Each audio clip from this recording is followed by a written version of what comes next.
చదువుతాము. ఒకసారి లూకాసు వార్త దేవుని వాక్యాన్ని మనం ధ్యానం చేస్తున్నాం. లూకాసు వార్త 6వ అధ్యాయం 12వ వచనాన్ని ఒకసారి చదువుతాం. లూకాసు వార్త 6వ అధ్యాయం 12వ వచనం. ఆ దినముల యందు ఆయన ప్రార్థన చేయుటకు కొండకు వెళ్ళి దేవుని ప్రార్థించుటకు రాత్రి గడిపాడు. చాలండి. యేసు ప్రభు ఆయన భూమి మీద శరీరధారిగా ఉన్నప్పుడు ప్రార్థన చేయడానికైనా ఒక కొండకు వెళ్ళేవాడు. ప్రార్థన చేయడానికి కొండకు వెళ్ళి రాత్రి అంతా ప్రార్థన చేస్తూ ఉన్నాడంట. కొండలో, అరణ్యంలో కొంత దూరం, చాలా దూరం వెళ్ళి ఆ కొండలో ప్రార్థన చేస్తున్నాడు. రాత్రి అంతా దేవుడితో మాట్లాడుతున్నాడు, ప్రార్థన చేస్తున్నాడంట. హల్లెలూయా. యేసయ్య చూడండి, ప్రార్థన చేసి ఆ రాత్రి అంతా దేవుడితో మాట్లాడి, ఆ రాత్రి అంతా దేవుడి దగ్గర ప్రార్థన చేసి దేవుడి గురించిన మాటలు విని, తండ్రి దేవుడి దగ్గర నుంచి మాటలు విని ప్రజల దగ్గరికి వచ్చి అనేకమైన స్వస్థతలు, అనేకమైన విడుదల కార్యాలు, రోగులను బాగు చేయడం, దయ్యం నుంచి వెళ్ళగొట్టడం, దేవుని సువార్తను ప్రకటించడం చేస్తా ఉన్నాడు. దేవుని స్తోత్రం. హల్లెలూయా. యేసయ్య ఎప్పుడైతే రాత్రి అంతా ప్రార్థన చేస్తా ఉన్నాడు, ప్రార్థన చేసి కొండకి దిగి వస్తున్నాడు, ఆ ప్రార్థన అయిపోయి సమాజంలోకి వస్తున్నాడు, బహు భయంకరమైన అద్భుతాలు జరిగేటంటారు, బహు భయంకరమైన స్వస్థతలు జరిగేది, దేవుని కార్యాలు భయంకరంగా జరిగేటని దేవుని వాక్యం చెప్తా ఉన్నాడు. అంటే రాత్రి ఎంత ప్రార్థన చేయడంలో శక్తి, ఆశీర్వాదంలో అంత ఇంత కాదు. ఉదయకాలం చేసే ప్రార్థన వేరు, రాత్రి అంతా దేవుని సన్నిధిలో గడపడం లేదు. అయితే ప్రేమలు జరుగుతున్నారా? వ్యక్తిగతంగా అంటే ఒక ప్రార్థన చేసే భక్తులు ఉన్నారు, సంఘముగా కలిసి ప్రార్థన చేసిన భక్తులు గుంపులు ఉన్నారు. అయితే మనం వ్యక్తిగతంగా అంటే పర్సనల్ ప్రేయర్ మనం ధ్యానం చేసుకోవడం లేదు, కానీ చెప్పుకోవడం లేదు, కానీ ఒక సమాజంగా లేదంటే ఇద్దరు ముగ్గురు కూడుకొని రాత్రంతా దేవుని సన్నిధిలో ప్రార్థన చేసినప్పుడు, దేవుని సన్నిధిలో రాత్రంతా గడిపినప్పుడు ఏమేమి కార్యాలు జరిగాయంటే బైబిల్ గ్రంథంలో రాయబడి, కొంతమంది భక్తులు దేవుని సన్నిధిలో రాత్రి అంతా గడిపారంట, రాత్రి అంతా ప్రార్థన చేస్తూ ఉన్నారంట, రాత్రి అంతా ఆరాధిస్తూ ఉన్నారంట, రాత్రి అంతా దేవుని వాక్యం వింటూ ఉన్నారంట. రాత్రి అంతా ఒక గుంపు వాళ్ళు దేవుని సన్నిధిలో గడిపారు. గడిపినా కూడా దేవుడు గొప్ప కార్యాలు చేశాడు. హల్లెలూయా. వ్యక్తిగతంగా దేవుని సన్నిధిలో రాత్రి అంతా గడిపిన భక్తులు ఉన్నారు చాలా మంది. మోషే రాత్రి అంతా దేవుని సన్నిధిలో గడిపాడు, ఏలియా రాత్రి అంతా దేవుని సన్నిధిలో గడిపాడు, యాకోబు రాత్రి అంతా దేవుని సన్నిధిలో గడిపాడు. అయితే మనము పర్సనల్ గా రాత్రి అంతా దేవుని సన్నిధిలో గడపడం, దాని గురించి ధ్యానం చేయడం లేదు, కానీ ఒక సమాజం, ఒక సంఘం, కొంతమంది భక్తులంతా కలిసి దేవుని సన్నిధిలో ప్రార్థన చేయనప్పుడు ఎలాంటి కార్యాలు జరిగాయి మనం దేవుని మాటకు ధ్యానం చేసుకున్నాం. ఒకసారి అపొస్తలుల కార్యాల గ్రంథం 12వ అధ్యాయం మనం ఒకసారి అపొస్తలుల కార్యాల గ్రంథంలో కొద్దాం. 12వ అధ్యాయం 5వ వచనాన్ని ఒకసారి చదువుదాం. చూడండి, పేతురు చెరసాలలో ఉన్నప్పుడు సంఘం అయితే అతని కొరకు అత్యాసక్తితో దేవునికి ప్రార్థన చేయుచుండెను. హల్లెలూయా. ప్రియమైన దేవుని పిల్లలు, ఆ కాలంలో ఎవరైనా యేసు ప్రభు గురించి ప్రకటిస్తాంటే, ఎవరైనా సువార్త చెప్తాంటే, ఎవరైనా దేవుని గురించి చెప్తాంటే వాళ్ళని తీసుకుని చెరసాల అంటే జైల్లో వేసి వాళ్ళని కొట్టించేవాళ్ళు. ఇంకొంతమంది అయితే జైల్లో వేసి చంపించేవాళ్ళు. పేతురు కన్నా ముందు ఇద్దరు ముగ్గురు భక్తులను యేసు ప్రభు గురించి చెబుతా ఉంటే చంపడం మనం చూస్తున్నాము. యోహాను తమ్ముడు, యోహాను వాళ్ళ అన్న యాకోబుని తల నరికి చంపేశారు. అంతకుముందు దాని తర్వాత స్టెఫెన్ అనే దైవజనుడిని రాళ్ళతో కొట్టి చంపడం చూస్తాం. అంటే యేసు ప్రభు గురించి చెప్పిన ప్రతి ఒక్కరిని ఆ కాలంలో ఏం చేసేవాళ్ళంటే చంపేవాళ్ళు. కొట్టేవాళ్ళు, హింసించేవాళ్ళు, బాధపరిచేవాళ్ళు, గాయపరిచేవాళ్ళు, చెరసాలలో వేయించేవాళ్ళు, భయంకరంగా చిత్రహింసలు చేసేవాళ్ళు యేసు ప్రభు నమ్మిన వాళ్ళని. ఈ కాలంలో కూడా జరుగుతున్నాయి అలాంటి పరిస్థితులు. యేసు ప్రభువుని నమ్మిన వాళ్ళను చాలా మంది హింసిస్తున్నారు, బాధ పెడతారు, శ్రమలు పెడతారు, ఇబ్బందులు పెడతారు. కొంతమంది కొడుతున్నారు, కొంతమందిని హేళన చేసి మాట్లాడుతున్నారు, కొంతమంది రకరకాలుగా మాట్లాడుతున్నారు. ఆ కాలంలో జరిగినట్లే ఈ కాలంలో కూడా జరుగుతున్నాయి.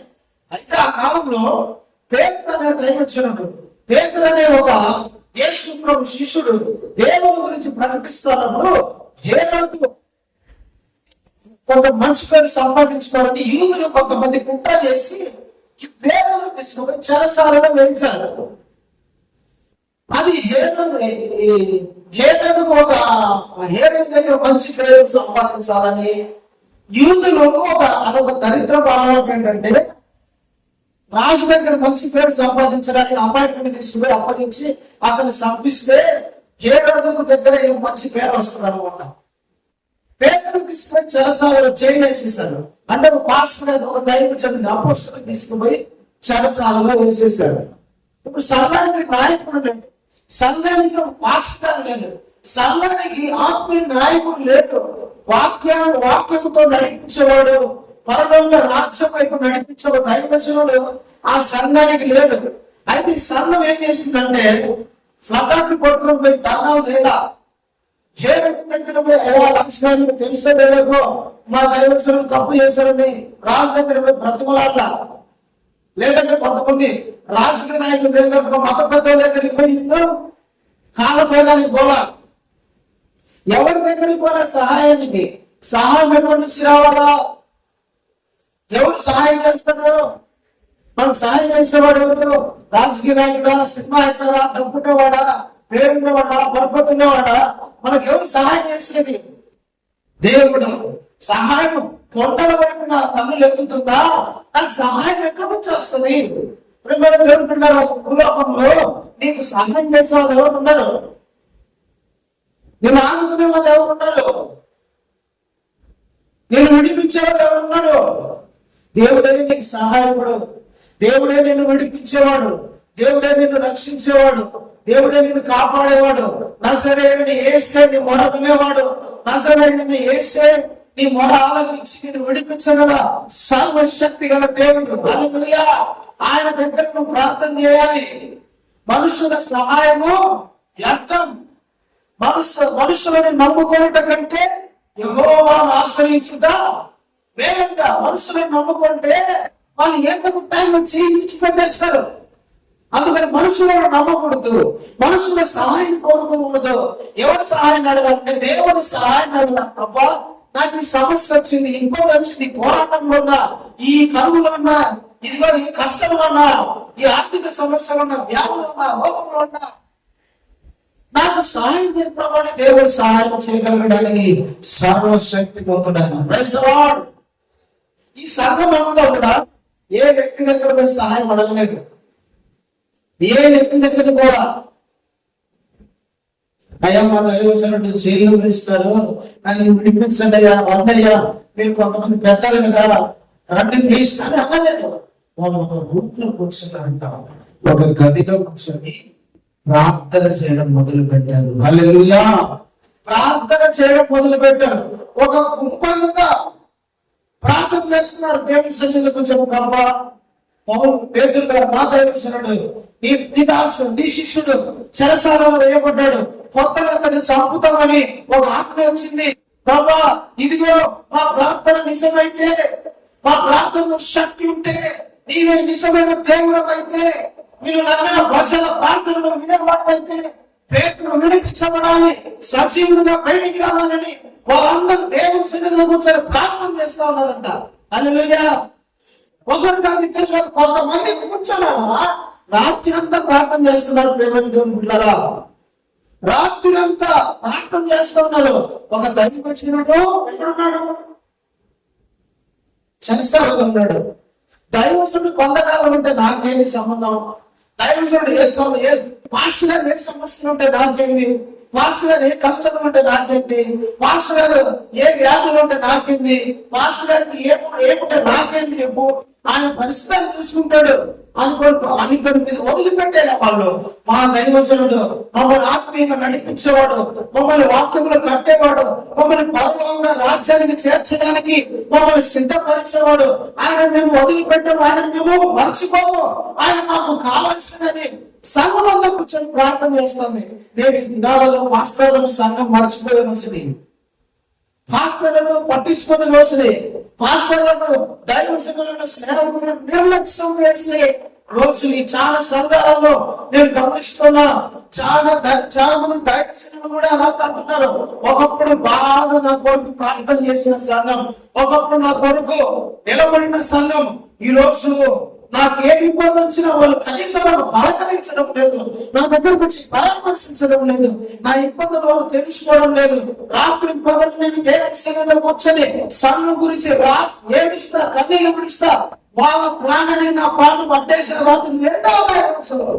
కానీ నాకు ఒక సమస్య వస్తే నా గురించి ప్రార్థన చేసే వాళ్ళే కరువు అయిపోయారు, కనీసం పలకరిస్తారని చూసా. ఆ సిచ్యువేషన్ కూడా నా జీవితంలో లేదు. పాస్టర్ గారు ఏం చేయాలో నాకు అర్థం కావడంగా, నాకు దేవుడే దిక్కు అని చాలా మంది దైవజనులు ప్రేమింటారా, ఆదరణ లేక చాలా మంది ఏడుస్తూ ఉన్న వాళ్ళు ఉన్నారు.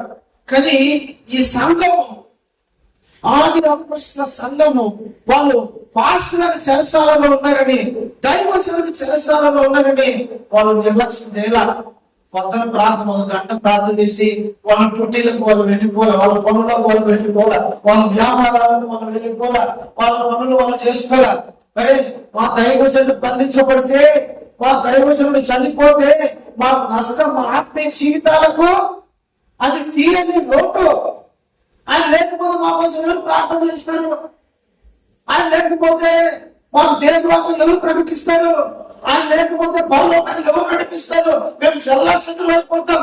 కాపరి లేని గొర్రెలంట చెదిరిపోతాయి, నాయకుడు లేని గుంపు ఏమైపోతుంది, చెడిపోతుందంట.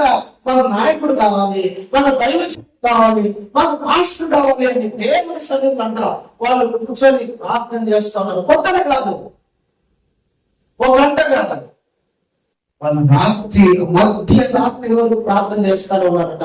తలుపులు వేసుకున్నారు, ప్రార్థన చేస్తారన్నారు. ప్రభా మా దైవజనుడు మాకు కావాలయ్యా, పాస్టర్ మాకు కావాలయ్యా, ప్రభా ఆయన ఎక్కడైనా విడిపించుతారా అనేసి దేవుడి సన్నిధిలో కూర్చొని ప్రార్థన చేస్తున్నప్పుడు దేవుడి వీళ్ళ ప్రార్థన విన్నాడు. హల్లెలూయా, దేవుడికి మహిమ కలుగునుగాక. దేవుడి వీళ్ళ ప్రార్థన విన్నాడు. దేవుడు వీళ్ళ ప్రార్థన విని దేవుని సన్నిధిలోంచి దూతను పంపించాడు.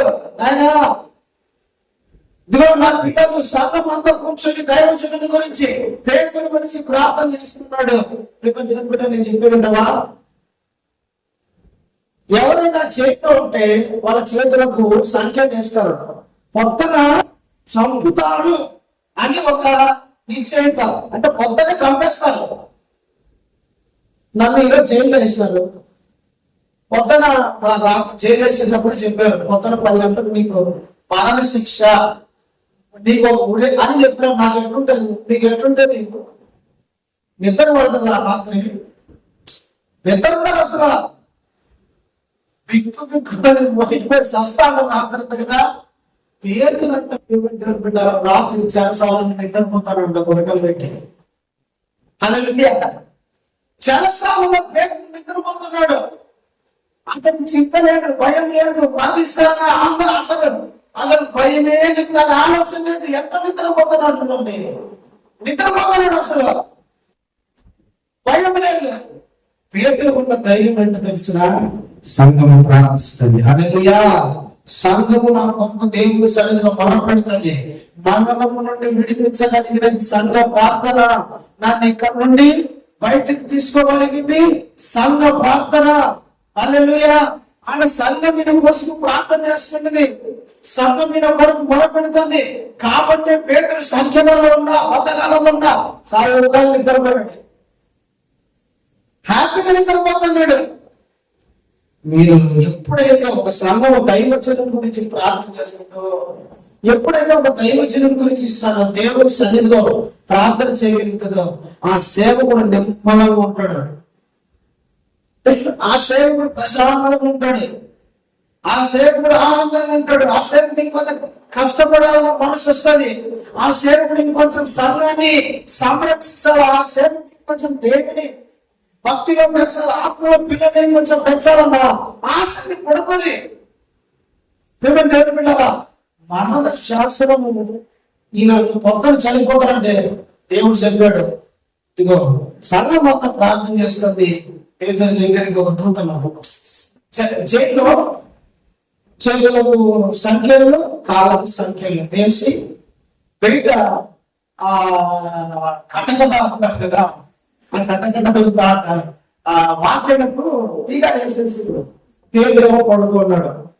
ఈయనేమో ఒకటే మన అత్యాశక్తితో ప్రార్థన చేస్తున్నాడు, ప్రభా మా దైవజనుడు, మా పాస్టర్ గారు, మా ప్రయత్నం, మా అపోస్తలుడు నాయన ఆయన విడిపించబడాలి ప్రభా అని ఒక్కొక్కరు ఏడు ప్రార్థన చేస్తారు. చుట్టూ గుంపులుగా ప్రార్థన చేస్తారు. అక్క నా రేపు నువ్వు చేయాలి, కానీ తమ్ముడు నా రేపు నువ్వు చేయి, అన్నా నువ్వు చేయంగా ఏంటన్నా నానే కొడుతారు రావాలంటే మీకు చెబుతుంటారా. ప్రార్థన ఇలా ప్రార్థన పరలోకాలంట కదిలిస్తాము. ఏం చేస్తుంది? ప్రార్థన పరలోకాన్ని కంపింపజేస్తాడు, కదిలిస్తుంది. దేవదూతలే ఆహారం చేస్తాంటే పరలోక కంబములు అదిరినాయంట. ఆయన పేరు పెట్టబడిన ఆయన చెరువులు ఆయన రక్తంతో కడగబడి ఆయన పిల్లలుగా పరిశుద్ధాత్మ చేత ముద్రించబడిన దేవుని పిల్లలు ప్రార్థన చేస్తే పరలోకం మన కదా, పరలోకం దద్దరిల్లుతుంది. దేవదూతల ప్రార్థన కన్నా, దేవదూతల ఆరాధన కన్నా తన పిల్లల ప్రార్థన, తన పిల్లల ఆరాధన వినడానికి ఆయన దిగొచ్చే దేవుడు కదా. ఈ సంఘము ప్రార్థన చేస్తారు, పరలోకములో ఒక గొప్ప శబ్దం, కేకలు వినపడతాయి. దేవుడు ఉండబట్టలేక దేవదూతగా ఆజ్ఞాపించి పంపించాడు, పో నా బిడ్డ చెరసాలలో బంధంలో ఉన్నాడంట, విడిపించు. దేవుడితో వచ్చినాడు.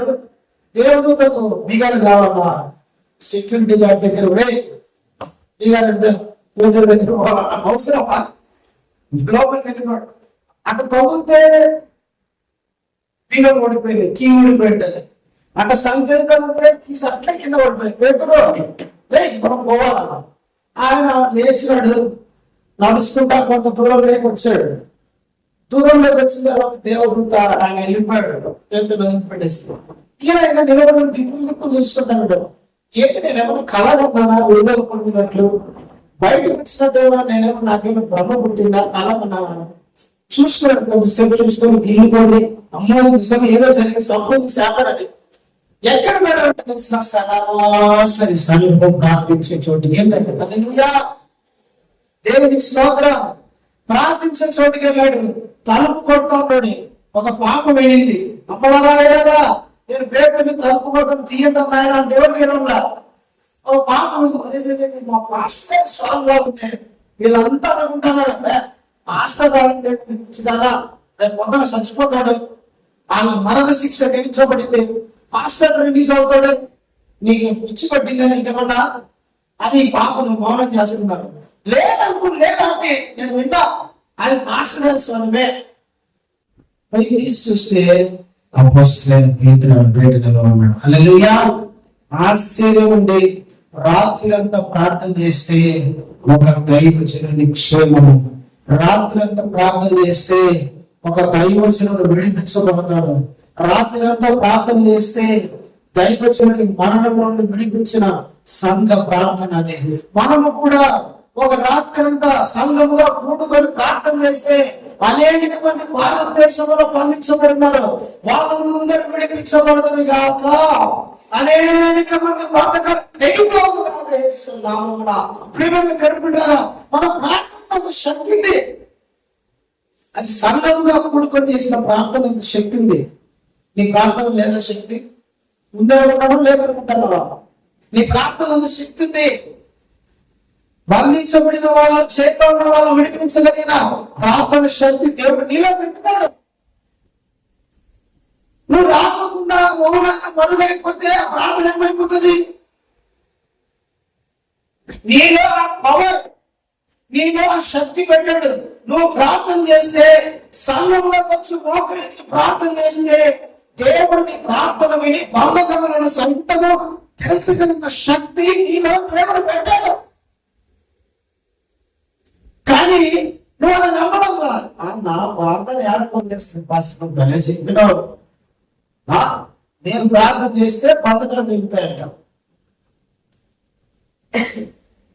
ఒక్కొక్కసారి మీ విశ్వాసం అవిశ్వాసమే మన జీవితాలలో అద్భుతాలు జరగకోకుండా ఆపుతాంటది.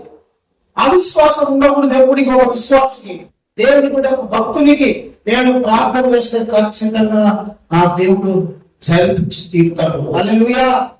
నీ ప్రార్థనను ఎప్పుడు కూడా నువ్వు మనం చేసుకోకూడదు. నీ ప్రార్థన శక్తిని నువ్వు ఎప్పుడు కూడా తక్కువ వేయకూడదు. నీ ప్రార్థన జీవితాన్ని ఎప్పుడు కూడా నువ్వు తగ్గించుకోకూడదు.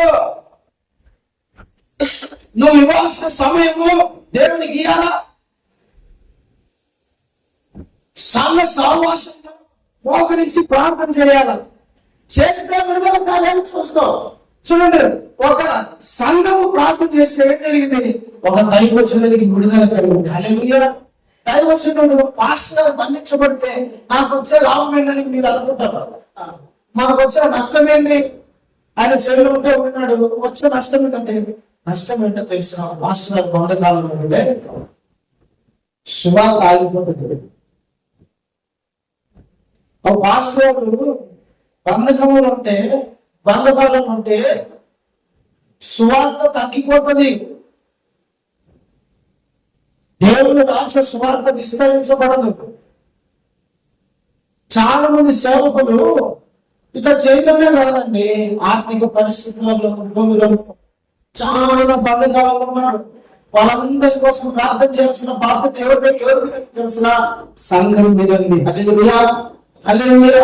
ఒక దైవజనుడు బంధకముల నుండి విడిపించబడాలంటే, ఒక దైవజనుడి ద్వారా దేవుడు మహిమగల కార్యాలు చేయాలంటే, నీ జీవితంలో కూడా అద్భుతం చూడాలంటే, నువ్వు దైవజనుడి గురించి రాత్రంతా దేవుడి సన్నిధిలో ప్రార్థన చేయాలి. సంఘముగా ఏకీభవించి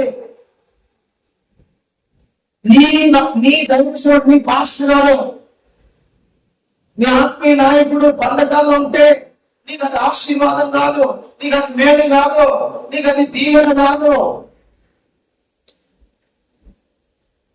ఆయన నీ కోసం ప్రార్థన చేసేవాడు, నీ కుటుంబం కోసం ప్రార్థన చేసేవాడు, నీ ఆత్మీయ జీవితాన్ని బలపరిచేవాడు, దేవుని వాక్యముతో నిన్ను పరిశుద్ధాత్మ శక్తితో పరలోక రాజ్యానికి సిద్ధపరిచేవాడు ఆయన. అలాంటి ఆయన బంధకాలలో ఉంటే అది ఆ సంఘానికి క్షేమం అంటారా? చాలా మంది సేవకులు బంధకాలు ఉన్నారు. మీ ఆత్మీయ నాయకుల పరిస్థితి మీరు తెలుసుకోవాలి. మీ దైవజనుల యొక్క సిచ్యువేషన్స్ మీరు తెలుసుకోవాలి. మీ దైవజనుల యొక్క పరిస్థితిలో మీకు మనసు తట్టాలి. వాళ్ళ గురించి దేవుడి సన్నిధిలో రాత్రి అంత ప్రార్థన చేయగలిగిన స్థాయికి సంఘము రావాలి. హల్లెలూయా. వాళ్ళు అక్కడ దేని గురించి ప్రార్థన చేయడంలా, వాళ్ళ ఇంటి గురించి, వాళ్ళ వ్యాపారాల గురించి, వాళ్ళ ఉద్యోగాల గురించి, దేని గురించి ప్రార్థన చేయడంలా ఒకటి హల్లెలూయా. దేవుని బిడ్డలారా, నువ్వు కానీ రాత్రి అంత సంఘ ప్రార్థనలో సంపూర్ణ రాత్రి ప్రార్థన చేస్తే అనేక మంది దైవజనులు విడిపించబడతారు. ఇంకో మాట చెప్పి ముందుకెళ్దాం. అపొస్తలుల కార్యాలు 16వ అధ్యాయం, అపొస్తలుల కార్యాలు 16వ అధ్యాయం 25వ వచనం చదువుదాం త్వరగా. అయితే మధ్యరాత్రి వేళ పౌలును శీలను దేవునికి ప్రార్థించుచుండి కీర్తనలు పాడుచుండిరి. అప్పుడు అకస్మాత్తుగా మహాభూకంపం కలిగి చెరసాల పునాదుల అది నేను తెలుసుకునేను అందరి బంధకములు మూడెను. హల్లెలూయా. ప్రియమైన దేవుని బిడ్డలారా, మధ్యరాత్రి ఎప్పుడంట? Mid night. అది బాగా నిద్రపోయే టైం, మంచి నిద్ర వచ్చేట్లే కదా మిడ్ నైట్ అంటే. 12 దాటితే మిడ్ నైట్ ఏం కాదు, మధ్యరాత్రి.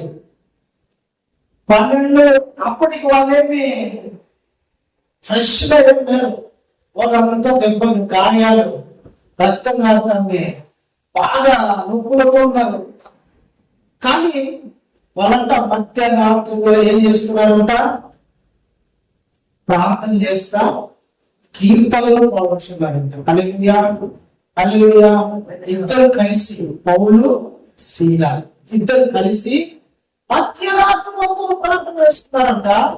మధ్యరాత్రి వేళ వాళ్ళు కీర్తనలు పాడుతున్నారంట, పాటలు పాడుతున్నారంట. మధ్యరాత్రి వేళ, అర్ధరాత్రి. ఒకరు డిస్టర్బెన్స్ అవుతారేమో. వాళ్ళకి అయిన అవసరం లేదు. వాళ్ళకు ఏంటంటే నేను ప్రభుని స్థుతించాలి, నేను ప్రభుని ఆరాధించాలి. మధ్యరాత్రి వేళ లేచి ప్రభుని స్థుతించడం. ప్రేమ దేవుళ్ళరా, ఏందయ్యా మధ్యరాత్రిలో పాట పాడుతున్నాడు, పాట పాడతాను. ఇంకా ఎప్పుడప్పుడు ఆయన చేస్తాడు ఆ పాస్టర్ గారు. ఇప్పటికీ 12 అయిపోయింది, 12:30 అయిపోయింది, 1 గంట అవుతుంది, 2 అవుతుంది. ఇంకా పాటన సరే ఆపుతాడు అనుకుంటే చాలా మంది మధ్యరాత్రి వేళ దేవుళ్ళగా వాళ్ళు స్థుతిస్తా ఉన్నారంట, ప్రార్థన చేస్తున్నారంట, కీర్తనలు పాడడం, పాటలు పాడుకుంటున్నారంట. నేను చెప్పేది అంటే తెలిసిన మధ్యరాత్రి వేళ భార్య భర్తలు ఇద్దరు కలిసి మోహరించి కూర్చొని పాటలు పాడుతా, ఆరాధన చేస్తా, స్థుతిస్తా. ఏ కుటుంబంలో అయితే ఇలా జరుగుతా ఉంటది, ఏ సంఘంలో అయితే మధ్యరాత్రి వరకు పాటలు పాడుతా, స్థుతిస్తా, ప్రార్థన చేస్తూ ఉంటారో, ఎక్కడైతే ఏ సంఘం అయితే ఇలా చేస్తూ ఉంటారో అక్కడ దేవుడు మహిమ గల కార్యాలను జరిగిస్తాడు. హల్లెలూయా. ఏ కుటుంబంలో అయితే ఇద్దరు ముగ్గురు కలిసి కూర్చోవడం, మోకరించి ప్రార్థన పాస్టర్ రాత్రంతా ప్రార్థన చేయడం నాకు రాలా, ఇంకా రాలా. పాటలు పాడడం వచ్చు కదా, స్తోత్రాలు చెప్పడం వచ్చు కదా, స్తుతి స్తోత్రం యేసయ్యకి మహిమ స్తుతించడం వచ్చు కదా, యేసు పేరు పలకడం వచ్చు కదా. చాలు, నువ్వు స్తుతించంటే యేసు నామమున హల్లెలూయా, స్తోత్రం ప్రభువా, నీ వందనాలు, కృతజ్ఞతలు, స్తోత్రాలు చెప్తాడు. నువ్వు గొప్పవాడు, సర్వోన్నతుడు, సర్వశక్తి గలవాడు, నీకు అసాధ్యమైనది ఏది లేదు, ఉన్నవాడు లేదు. ఇట్లా స్తుతిస్తా, నీకు ప్రార్థన రాలని చేయి. చాలు. మధ్యరాత్రి వేళ నువ్వు ఇలా స్థుతిస్తూ ఉంటే, పాటలు పాడుతూ ఉంటే, కీర్తనలు చేస్తా, కీర్తనలను పాడుతూ ఉంటే, దేవుని ఆరాధిస్తూ ఉంటే నీ కుటుంబంలో విడుదల కార్యం విషయంలో దేవుడు చేస్తాడు. చాలా మంది బంధించబడే కుటుంబాలు, చాలా కుటుంబాలలో బంధకాలు ఉన్నాయి. అయితే ఆ బంధకాలు తెగిపోవాలంటే, విడుదల రావాలంటే మధ్యరాత్రి వేళ స్తుతించడము, కీర్తించడము, ప్రార్థించడం ఆ కుటుంబంలో ప్రారంభించాలి. స్టార్ట్ చేయాలంటే ఈ కోసం ఒకటి పెట్టుకో. అరే లేదు మధ్యరాత్రి 2 వరకు కూర్చొని మాత్రం అంట పక్కన కూర్చోబెట్టుకో. ఎవరో ఒక నీతో పాటు ఒక కూర్చోబెట్టుకో. ఆరాధన చేయి, పాటలు పాడు, స్తోత్రాలు ఇంకో, ప్రార్థన చేయి.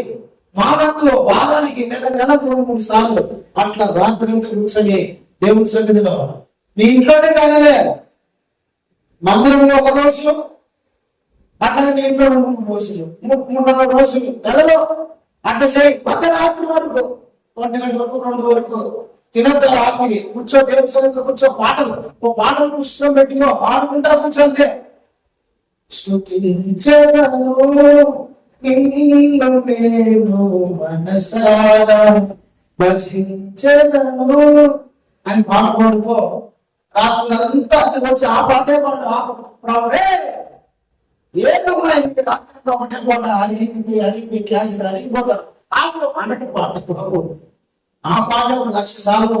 వాళ్ళు దేవదూతలు ఒకటే సాంగంగా కొన్ని కోట్ల సంవత్సరాల నుంచి. ఏం సంగతి?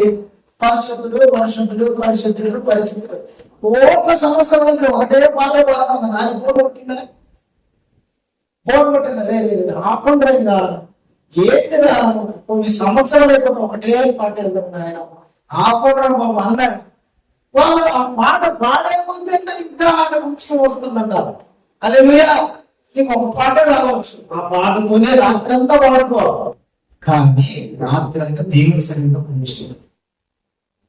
ఇద్దరు కూర్చోవాలి. ఏ కుటుంబం అయితే ఇట్లా చేస్తుందో, ఏ సంఘం అయితే ఇలా ఉంటుందో అక్కడ అనేకమైన విడుదల కార్యాలు చూస్తాము. ఆమేన్, హల్లెలూయా. ఒకటి, ప్రార్థన చేయాలా. రెండు, దేవుని స్తుతించాలి. రెండు, దేవుణ్ణి. ఒకటి, ప్రార్థన చేయాలా రాత్రి అంతా. రెండు, దేవుని స్థుతించాలి. మధ్యరాత్రి 2 అయినా పర్వాలా, 3 అయినా పర్వాలా, నేను కోరుకుంటే పొద్దున 5 వరకు అయినా పర్వాలా, ఏం మొత్తన్నాడు కాదని ఆపన్నాడు. హల్లెలూయా, దేవుని స్తోత్రం. మధ్యరాత్రి అయినా సరే, చిన్న చీకటి అయినా సరే, ఉదయ కాలంలో లేచి తెల్లారిపోతుంది అన్నా సరే ఆయన వద్దన్నాడు. నువ్వు ఆరాధిస్తావు, నీ జీవితంలో విడుదల కార్యాలు. ఆగిపోయిన ప్రతి కార్యాన్ని దేవుడు ప్రారంభిస్తాడు. మళ్ళా స్వస్థ కార్యాలు చూస్తావు, విడుదల కార్యాలు చూస్తావు, అనేక బంధకాల నుంచి విడిపించబడడం నువ్వు చూస్తావు, పాపం నుండి విడిపించబడడం నువ్వు చూస్తావు, ప్రతి లోకంలో నుంచి విడిపించబడడం నువ్వు చూస్తావు. నీ జీవితంలోనే, నీ కుటుంబంలోనే, నీ బంధువుల్లోనే, సంఘంలో నువ్వు కార్యాలు చూస్తావు. ఎప్పుడైతే ఇట్లా జరుగుతుందో మధ్యరాత్రి ఒకదానికి కాదు, కనీసం ఇద్దరు ముగ్గురు సంఘంగా కూర్చొని మీ ఇంట్లో జరిగించండి. విసిపోకుండా, సమస్యలు పోకుండా, అలిసిపోకుండా కలిసి ప్రయత్నం చేయి. ప్రయత్నం చేస్తేనే కదా జరిగేది. ఒకసారి ప్రయత్నం చేయి, ఒకసారి ట్రై చేయి. మధ్యరాత్రి మనం వేడుకొని ఉండడం ప్రాక్టీస్ చేయి. పాటలు పాడు, దేవుని స్తుతించు, ప్రార్థన చేయి. ప్రార్థన చేయి, పాటలు పాడు, ప్రార్థన చేయి, పాటలు పాడు, ప్రార్థన చేయి, పాటలు పాడు, ప్రార్థన చేయి, పాటలు పాడు. ఆమెనంటాడు, మళ్ళా పాట పాడుతాడు. దేవుని జీవితంలో ఘనకార్యాలు చేస్తాడు. హల్లెలూయా.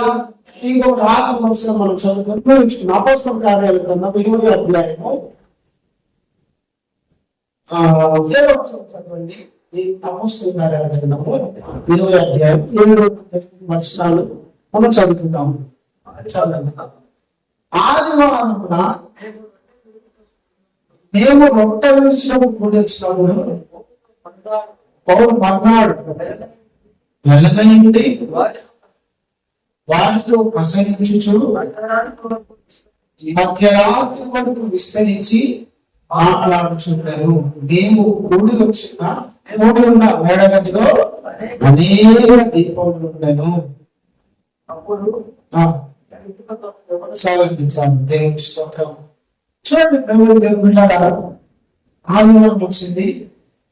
ఇంకా దైవజనుడు పౌలు గారు ఆ సంఘం నుంచి వెళ్ళిపోతాడు. ఇంకా సంఘంలో ఉన్న బిడ్డలందరూ రమ్మని చెప్పండి అన్నాడు. వచ్చారు, ఒక బేడగదిలో కూర్చున్నారు అంతా. పౌలు గారు ఎప్పటి వరకు ప్రసంగించారంట? మధ్యరాత్రి వరకు వాక్యం చెప్తా ఉన్నాడంట. No prayer, only message. No prayer, no songs. అర్థమైందా? No prayer, no songs, only message. కేవలం వాక్యం చెప్తాను. పాస్టర్ అయ్యా వాక్యం చెప్తాడు. ఎందుకు చెప్తాడు ఏమిటి అర్థం కాదు. గంటన్నర చెప్తే విసిగిపోతూ ఉంటారు. ఒక గంటన్నర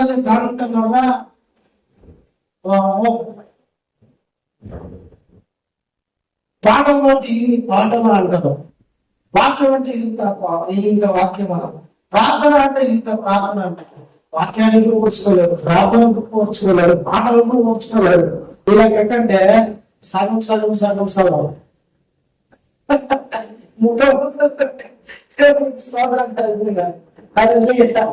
పెట్టే సమృద్ధిగా పెట్టాలా లేదా అక్క?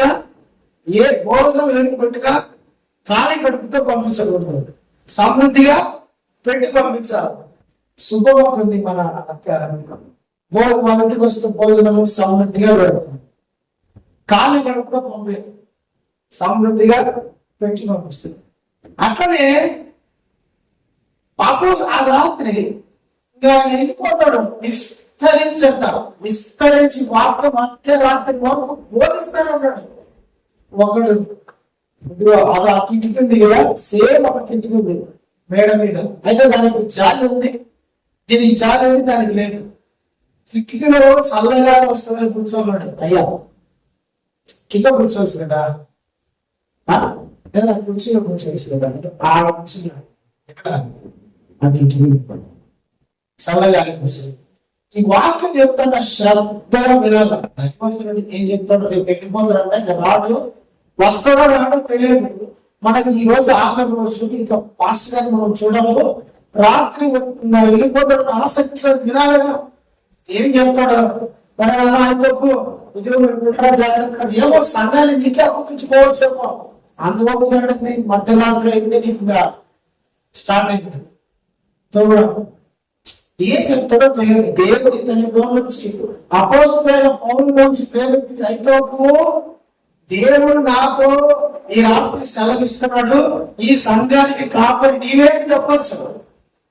ఓపిక అయినారు కదా. మధ్యరాత్రి పురుగు వచ్చింది, ఆ కిటికీలో పురుగుకి అట్టే కింద పడిపోయాడు. నుండి కింద పడతాను తెంపో చచ్చిపోయాడు. అయితే అక్కడ వ్యక్తి పడతాను చచ్చిపోయాడు. రాత్రి అంతా వార్తలు చెప్పాను, పని చేశాడు. మౌలిగా కిందికి పోయి యేసు నామమున ప్రభా ఇల్లు జీవం రావాలా, నువ్వు బ్రతకాల ప్రభావం ప్రార్థనిస్తే మళ్ళా ఉండేసి బ్రతికి పైకి వచ్చింది. మళ్ళా మర్యాదని వాక్యం పెట్టాడంట. లాస్ట్ దేవుడికి స్తోత్రం. పొత్తల వరకు వాక్యం చెప్పాడంట. ఎప్పటి వరకు? పొత్తల వరకు. అక్కడ రాయబడి మనం ఒకసారి చదవండి.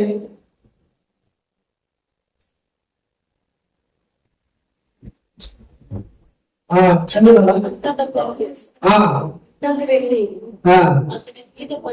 కాదు, 11 చదువు.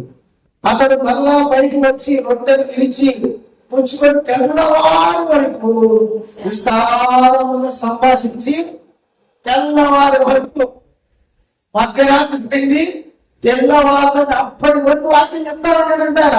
విస్తరించి మాట్లాడాడంట. దేవుడిట్లా వాక్యం ఎట్లా నాకు తెలిసిన 1 గంట 2 గంటలు అట్లా కాదు.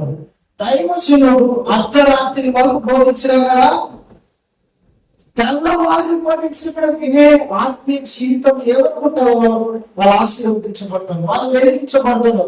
దేవుని మాటలు రాయకుండా ఏమంటే, మొదటి కీర్తనలో యెహోవా ధర్మశాస్త్రము దీవా రాత్రులు ధ్యానించువాడు ధన్యుడు, అతడు నీటి కాలువలో నాటబడతాడంట, ఆకువాడగా ఫలం ఇస్తాడంట. ప్రియమైన దేవుడు పెట్టారా, వాక్యము ఎంత వింటారంటే, ఎంత విని ఆ వాక్య ప్రకారం నడుస్తూ ఉంటే, జీవిస్తూ ఉంటే నీలో జీవం అంత ఎక్కువగా స్ప్రెడ్ అవుతుంటది, విస్తరిస్తా. నీలో అభిషేకము, నీలో ఆత్మ వరాలు, నీలో ఆత్మీయ జీవితము, నీలో దేవుని గురించిన ఆశ, తృష్ణ, పరలోక రాజ్యం గురించిన నీలో ఆ దేవుని మంట రోజు రోజుకి ఎక్కువైతుంటది. దేవుని వాక్యము వినే కొద్ది నీలో ఆత్మీయ స్థాయి పెరుగుతా ఉంటుంది. హల్లెలూయా, హల్లెలూయా. మధ్యరాత్రి కోట్లు వింటా వస్తున్నారంట దేవుని మాటలు. ఒక దైవజనుడు ఏ వాక్యం చెప్పినా, ఎంత టైం చెప్పినా కూడా నీకు ఆయన మీదనే ఫోకస్ ఉండాలా, ఆయన మీదనే ఉండాలా, గురి ఉండాలి, ఆలోచన ఉండాలా. లేదు ఆయన బుద్ధి అని చెప్పుకుంటాడు, మనం చేసే బుద్ధి చేసుకున్న ఊళ్ళో పడి తిరుగుతా ఉన్నవారు ఉంటారు, కొంతమంది బయట తిరిగే వాళ్ళు ఉంటారు, వాక్యం చెప్తా ఉంటారు, ఏదైనా చేస్తా ఉంటారు కొంతమంది. వాళ్ళ వాక్యం చెప్పాడు, కునికినాడు అంటారు, కునికి పడిపోయాడు. వాక్యం చేపట్టే శ్రద్ధగా దేవుడి వాక్యం వినాలి, మనసు పెట్టి వినాలి. అప్పుడు ప్రిపేర్గా నీ ఆత్మ ఫలిస్తుంది, నీ ఆత్మ అభివృద్ధి చెందుతుంది. మధ్యరాత్రి వరకు వాక్యాన్ని చదవాలి, మధ్యరాత్రి వరకు వాక్యము వినాల, మధ్యరాత్రి వరకు వాక్యము ధ్యానించాలి, మధ్యరాత్రి వరకు దేవుని సన్నిధిలో కూర్చోవాలి, ప్రార్థన చేయాలి, కీర్తన పాడాలి. ఇప్పుడు నీ జీవితంలో విడుదల కార్యాలు చూస్తావు. అది మాత్రం కాదు, నువ్వు దేవుని సన్నిధిలో కూర్చొని ప్రార్థన చేస్తావు, రాత్రి అంతా ఆరాధన చేస్తున్నావు, వాక్యం చదువుతున్నావు, దేవుని ఆత్మ పరిశుద్ధాత్మ దేవుని మీదకి దిగి వస్తున్నాడు, పరిశుద్ధాత్మ దేవుడు నీడకి దిగి వస్తాడు, నిన్ను అభిషేకిస్తాడు, ఆయన నిన్ను వాడుకోవడం ప్రారంభిస్తాడు. హల్లెలూయా. ఆయన తన రాజ్యం కోసం నిన్ను వాడుకుంటాడు. నువ్వు ఎక్కడికి పోయినా విడుదల కార్యాలు చూస్తారు ప్రజలు. నువ్వు ఎక్కడికి పోయినా స్వస్థత జరుగుతాయి. నువ్వు ఎక్కడికి పోయినా ప్రజలు మారుతారు. తాగు నుంచి, వ్యసనాల నుంచి, ప్రతి విధమైన చెడు అలవాట్ల నుండి ప్రజలకు మార్పు చెందేటట్టుగా పరిశుద్ధ ఆత్మదేవుడు నిన్ను వాడుకుంటాడు. మధ్యరాత్రి వరకు ఎవరికైతే ఈ అనుభవాలు ఉంటాయో వాళ్ళలో దేవుని శక్తి అధికమవుతుంది. హల్లెలూయా. దేవుని కృప అధికమవుతుంది. కాబట్టి ఈ రోజు నుంచి నీకు అనుభవం లేదేమో ప్రారంభించు. ఒకవేళ ఉన్నా ఆగిపోయిందేమో మళ్ళా స్టార్ట్ చేయి. అర్ధరాత్రి వరకు, మధ్యరాత్రి రాత్రంతా దేవుని సన్నిధిలో ప్రార్థన చేసి అనుభవం, స్తుతించే అనుభవం, వాక్యం చదివే వినే అనుభవం, దేవుని సన్నిధిలో మందిరంలో హోమేశ్వరం గడపాల మానకుండా. పొద్దున చీటు ఉంది, కష్టమైన పనులు చేసుకుని వాళ్ళు వస్తున్నారు తెలుసా.